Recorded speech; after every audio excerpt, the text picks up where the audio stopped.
بات کریں گے وزیر اعلیٰ پنجاب مریم نواز کی، جنہوں نے پی ٹی آئی کو مخصوص نشستیں دینے سے متعلق فیصلے پر حیرت کا اظہار کرتے ہوئے کہا ہے کہ سپریم کورٹ کے ججز نے آئین کو ری رائٹ کیا، جو مانگا ہی نہیں پی ٹی آئی کو وہ دے دیا گیا۔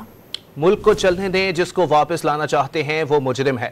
مریم نواز نے دو ٹوک الفاظ میں واضح کر دیا کہ حکومت 5 سال کی مدت پوری کرے گی۔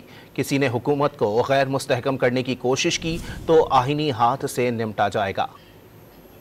حیران ہوں جب یہ سپریم کورٹ کا ڈیسیجن آیا جس میں انہوں نے وہ کچھ بھی عطا کر دیا جو مانگا ہی نہیں گیا تھا ان سے۔ عقل نہیں مانتی ان فیصلوں کو، عقل نہیں مانتی ان چیزوں کو کہ یہ تو ان سے تحریک انصاف نے مانگا بھی نہیں وہ جو ان کو مل گیا ہے، ٹرے میں رکھ کے پیش کیا ان کو، اور ان کو کہا ہے کہ 15 دن کے اندر اندر تحریک انصاف جوائن کرو، وہ تحریک انصاف جو بطور جماعت پارلیمنٹ میں ایگزسٹ ہی نہیں کرتی۔ ان ججز نے آئین کو ری رائٹ کیا ہے۔ سپریم کورٹ کے ججز سے یہ عرض کرنا چاہتی ہوں کہ چلنے دو اس ملک، جس شخص کو آپ واپس لانا چاہتے ہو وہ شخص اس قوم کا مجرم ہے۔ آپ کے لیے ہم اتنا آسان نہیں ہونے دیں گے۔ انشاءاللہ تعالیٰ یہ حکومت 5 سال پورے کرے گی، اور کسی نے اس کو ڈی سٹیبلائز کرنے کی کوشش کی، کسی نے پولیٹیکل انسٹیبلٹی لانے کی کوشش کی تو اس کے ساتھ آئینی ہاتھوں سے نپٹا جائے۔ جب اس ملک میں عوام کی زندگی میں بہتری آتی ہے تو کسی نہ کسی کو اس کی تکلیف شروع ہو جاتی ہے۔ چند افراد کا ایک ٹولہ بیٹھ کر کوئی ایسے فیصلے کر دیتا ہے جس سے ترقی کا جو عمل ہے یا وہ رک جاتا ہے یا وہ ریورس ہو جاتا ہے۔ یہ نہیں ہو سکتا کہ ایک عورت نے اس ملک اور قوم پہ حملہ کیا ہے،